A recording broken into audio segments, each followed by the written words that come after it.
From health care to trade policies, the pandemic response to racial justice, voters in Michigan's 8th Congressional District have a lot to consider in one of the state's most competitive races. This morning, both candidates are here live. Democrat Alyssa Slotkin and Republican Paul Young.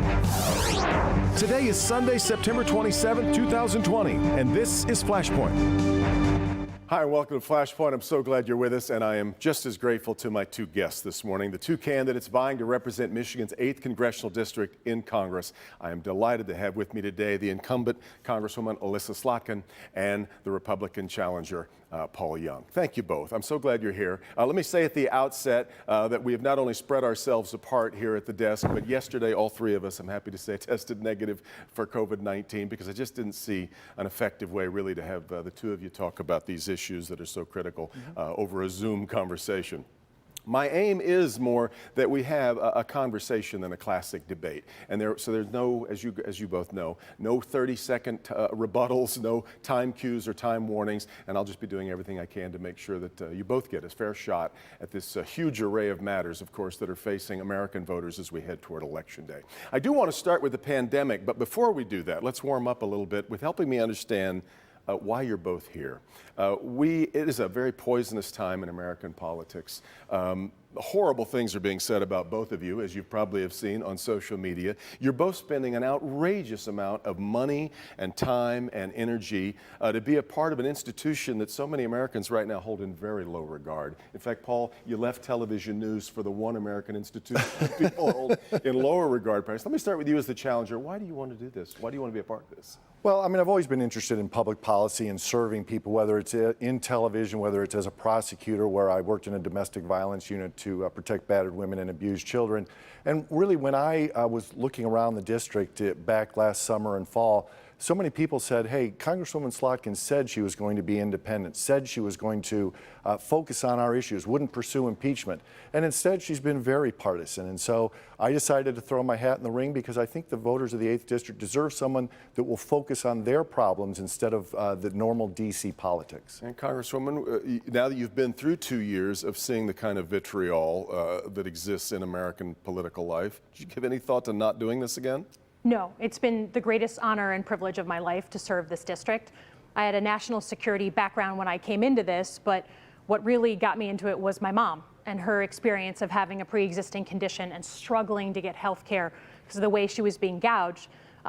That motivated me to run, and we still have a lot of fight, especially now, on the issue of protecting people with pre-existing conditions. Well, I did want to start with coronavirus, and that is going to be intricately wrapped up in health care as well. And let me start with you, with the grade that you would give the American government for this pandemic, understanding that you are partly complicit in it as a member of that government. Sure.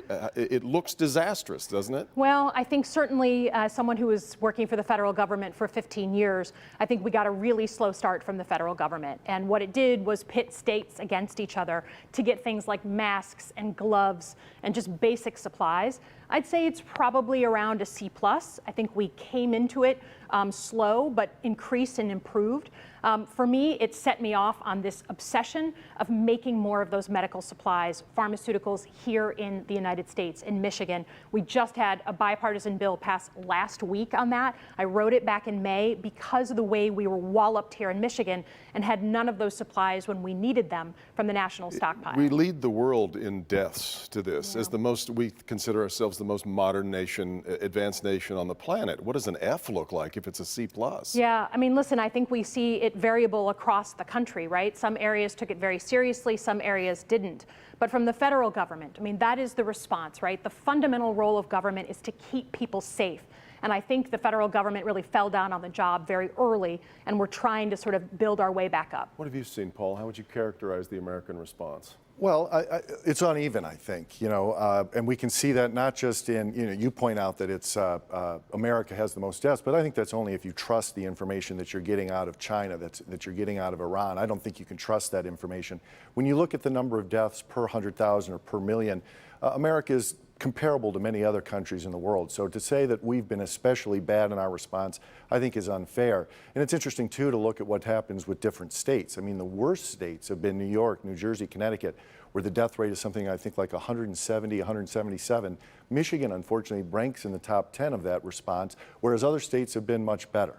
So, but I'm running for Congress, and so I think part of our focus should be what would a member of Congress done? And I think here's another example of Congresswoman Slotkin pursuing a partisan agenda instead of focusing on ways that can get relief. And I'm talking specifically about the $3 trillion HEROES Act. There were over a dozen Democrats that opposed that bill because it had all kinds of problems. Free money for illegal immigrants, get out of jail free cards, tax breaks for the wealthy. And there were not just Paul Young saying that, but those Democrats that opposed the bill said this is Washington politics at its worst. They said that this will delay coronavirus relief. And so not just, what did President Trump do or what did Governor Whitmer do, but the U.S. Congress really should have done better and has delayed coronavirus relief now for over 4 months. You want to respond to that? Sure. I think we've seen Mr. Young over and over and over again not talk about what he wants to positively and affirmatively do for people's lives, but just criticize and criticize. And I have to say, with misleading information. I've literally been named as one of the most bipartisan members of Congress. I worked for 2 different presidents, Democrat and Republican, and last week passed bipartisan legislation that we built to be 9 Democrats, 9 Republicans. So this idea that he keeps repeating of partisanship, our own Detroit Free Press this past week, which he calls fake news, said that he was misleading and cherry-picking information. He keeps repeating it because he has no affirmative agenda. He has no way to describe what he's going to do to fight for people, particularly people like my mom, who had a pre-existing condition, who were gouged their entire lives, and now that issue is going to be in front of the Supreme Court on November 10th. It couldn't be more important for a member of Congress, as he repeats over and over again, to be clear about what they're going to fight for. And I've been running for a year against, Mr. Young's been running for a year, and I still don't know what his health care policy is. So I think I want us to get to that. You have been very critical of the times that you've seen Alyssa Slotkin side with Nancy Pelosi. I'm curious, is that to suggest that you would not side often with Kevin McCarthy or your Republican colleagues? No, I think the voters can absolutely expect that as a Republican running and I'm putting out policies that are consistent with Republican leadership, that yes, of course I will. The key difference here is that Congresswoman Slotkin presented herself as somehow uniquely independent or bipartisan, and she just simply isn't. And I'd like to address that charge that we're cherry picking here. She does vote 96% of the time with Nancy Pelosi. But if you don't like that measurement, how about final passage of bills? On that measure, Alyssa Slotkin is 100% of the time with the majority of her party. If you don't like that measure, how about how often does she vote with the Democratic Majority Leader Steny Hoyer? That's 94%. Let me interrupt you quickly. Final passage of bills, bills that pass Congress only get through with bipartisan support. Does it really matter then where your vote is on bills that pass? Well, thank you for that clarification. I'm talking about bills that pass the House of Representatives, because that's another excellent example of kind of the misleading way that the Congresswoman presents information. Let's talk about drug pricing. She talks about having passed legislation that would reduce the cost of prescription drugs. What she doesn't tell you is that didn't become law, because instead of working with Republicans in the Senate and even potentially the White House, she just has a campaign document that does nothing to reduce drug prices, doesn't help anyone in the 8th District. Yeah, it's unfortunate because if you looked, then that prescription drug bill, that very bill that we're talking about, was deeply bipartisan. It was passed unanimously by voice vote through the House of Representatives, because when I build a bill, I start with this idea that it has to be bipartisan to pass government. So add it to the over 600 bills that Senator McConnell has left on his desk that are bipartisan, that could go in front of the Congress or in front of the Senate tomorrow. But in terms of bipartisanship, he'll throw out a lot of different facts. The Detroit Free Press is clearly not good enough for him as pushing back on it. But let's look at what the Detroit Chamber of Commerce just said last week. They just endorsed me in addition to the Lansing Chamber. Mr. Young worked for the Chamber of Congress repeatedly, and they still came out and endorsed me and named in their endorsement my bipartisanship. He mentioned the impeachment vote. Let me quickly ask you if you believe that that's in line with where your constituents are in the 8th District. Do you have any second thoughts about that vote now? I don't have second thoughts. I certainly knew it was going to be controversial. I can't think of something I wanted to work on less than impeachment in my first term in Congress, representing the district that I do. But there has to be something more important than just voting to keep yourself in office. So I went into that with knowing that it could end my career, and the voters are going to have a choice in November. They're going to have an opportunity to exercise that vote. But I still believe that even if people don't agree with me, they want leaders who have integrity, and I risk my job to take that vote. Paul, I mentioned at the beginning the poisonous culture that we have right now. I think a lot of that I think a lot of Americans are fed up with what they feel is overt partisanship. For sure. You seem to be speaking about more partisanship, that you want someone who is more aligned with Republican thought, and you seem to take a dim view of bipartisan thinking right now. Well, how often would I expect you to align yourself with Democrats to solve problems if you're in Washington? You know, it's hard to measure that, of course, because I don't know what bills will be before the next Congress should I be elected. But I would disagree. It's less, what I'm trying to get to is what's the truth? What is the reality of what's going on? And the reality is that when it comes to final passage of bills, 100% of the time the Congresswoman is with her party. There are so many instances. Take the HEROES Act. That was an act that was the fourth take on providing coronavirus relief for people. There were 14 Democrats that voted against that bill, and they said this is Washington politics as usual. It has provisions that have nothing to do with the coronavirus, and it will delay the coronavirus. So instead of joining 14 colleagues and saying, no, we need a more responsible bill, she was just with party leaderships. And that's just about bringing out the truth.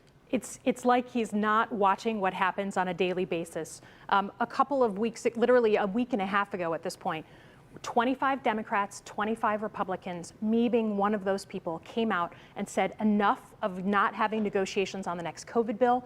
We've come up with a framework, a compromise that is the basis of negotiations, or should be.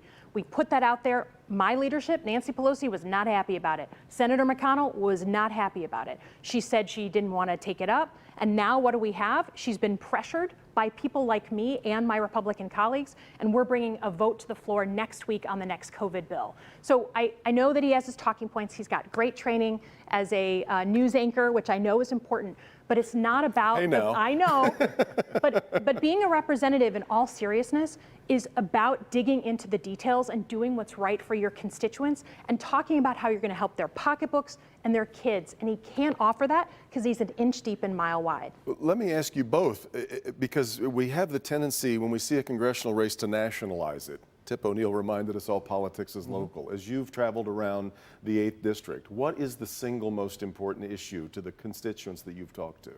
Well, you know, certainly before the coronavirus, I think people talked about the importance of maintaining an economy that was just firing on all cylinders. We had record low unemployment. We had wages that were rising, especially at the lower end of the spectrum.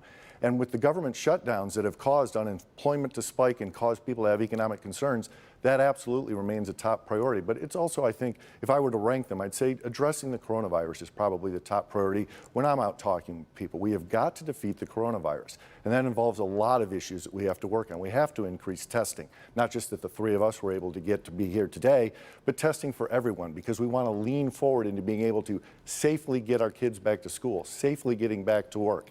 So it's defeating the coronavirus. It's accelerating research into a vaccine and finding other treatments. I think that's probably the top priority for most voters. Do you feel out of step at all with President Trump on the coronavirus then? No, I don't think so. I mean, you know, the president took actions that absolutely saved lives. When he, in January, said we need to stop travel from China, he was mocked by most leading Democrats, and I think that helped to save lives. You know, as Congresswoman Slotkin herself said, I think it's been uneven, and it's been imperfect by Governor Whitmer, it's been imperfect by the president. When you have a new global pandemic, that's to be expected, I think. So, but as we get more into it, as we get to know more about it, you know, I give the president credit for having accelerated a vaccine and other measures. The number one issue for constituents that you believe this time around? Certainly the public health and economic issues around the COVID virus and how we're going to recover. But before then, I literally could not get through a grocery store without someone coming up to me and clutching my hands and talking about the price of healthcare and the price of prescription drugs. These are real people who are paying more in their mortgage more in insulin costs than they are in their mortgage. They have insurance, they've done everything right. That was the issue, particularly given my experience with my mom, where people would just feel the need to tell me their pain. And that's the issue that I think is our generation's problem to solve. Well, you're both taking me perfectly then into healthcare. We're going to get to that in just a minute. I need to take a quick break because it would appear that healthcare is going to be one of the main issues now as we move toward a new Supreme Court appointment in Washington. Stay with us. We'll continue with more in just a moment. This is Flashpoint on Local 4.